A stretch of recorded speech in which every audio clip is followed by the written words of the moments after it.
Derek Chauvin, the former Minneapolis police officer, made his first appearance in the Minnesota court, who is charged with second-degree murder of George Floyd, an African-American from Texas. The brutal killing of Floyd has now led to widespread protests across the United States, with people demanding radical police reforms. And 14 days after brutally murdering George Floyd, Derek Chauvin appeared before Judge Janice Redding for a hearing on George Floyd's murder case. The judge has now set an unconditional bail at $1.25 million or $1 million with conditions which includes being law-abiding, not missing court appearances and surrendering firearms. While the court is hearing the case, protests and a call for disbanding of Minneapolis Police Department is of course gaining momentum. Earlier, 9 members of the Minneapolis City Council had voted to dismantle and defund the city's police department. However, US President Donald Trump has said that there would be no disbanding of police forces in the country.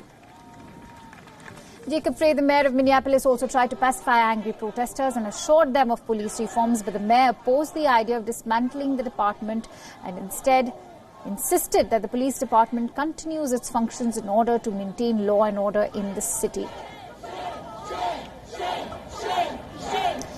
Let's get in some perspective of what's happening in the United States. Of course, is very monumental. For more details, let's quickly go across to Jagriti Dave, who's joining me live from Washington, D.C. at this hour.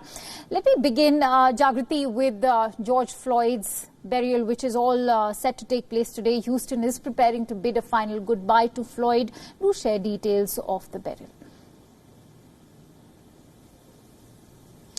Yes, the private service is scheduled for tomorrow in Houston, Texas. Today, as you were saying, there was a public viewing at the church where hundreds of mourners came to pay their respects. And as there was social distancing in place today, so there will be tomorrow. The presumptive Democratic candidate for the presidency, Joe Biden, went to meet George Floyd's family today. And George and the family's lawyer said that Joe Biden showed compassion and that meant the world to the family. He will be sending a video message for the funeral tomorrow. He has said that he wouldn't be attending because of potential disruption caused by his Secret Service detail. But those social distancing measures will continue to be in place for that service tomorrow. And in the wake of his killing, protests have been sparked across the whole of the country. And this, what's happening in the United States, what's happening in that very personal moment tomorrow, has turned into this sort of national conversation about race, about equality, about justice, and policing here in the United States. Right. You said that, very rightly said, that this has led to a national debate over race and equality. Now, in terms of addressing the systemic problems in policing in the United States, what is the defund police movement all about, and how is US President ensuring that policing concerns are addressed, considering he's just announced that the police department will not be disbanded in Minneapolis?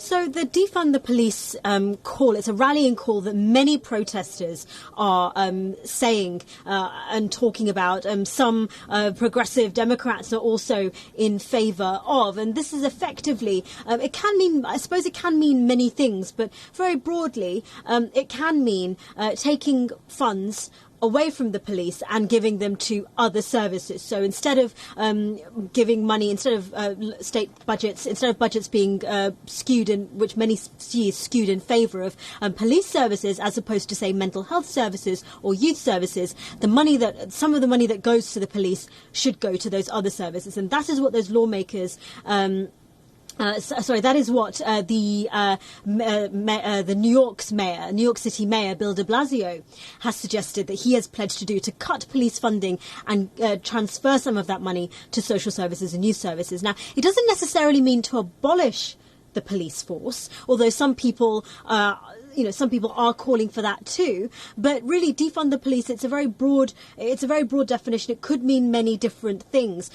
Minneapolis lawmakers, 9 out of 12, so that's a veto-proof majority, have vowed that they will dismantle the police department. Now, they've not really said what that means, what they mean by dismantling the police force in Minneapolis. Now, this is a police force that, as well as the incident with George Floyd, they have faced accusations of racism throughout the years. And this idea of tackling systemic racism, many activists and advocates of defunding the police force say that, well, really the issue is that reform isn't working. Something really drastic has to take place for serious change to take place. Now, amongst Democrats tend not to back a defunding movement. Indeed, Joe Biden has said that he doesn't support defunding the police. Right. Jagriti, the United States Congressional Democrats have also unveiled a sweeping package of legislation to combat the police violence and racial injustice. What happens now, and do share details about this? Yeah, so this move by senior Democrats, this police reform legislation, is really their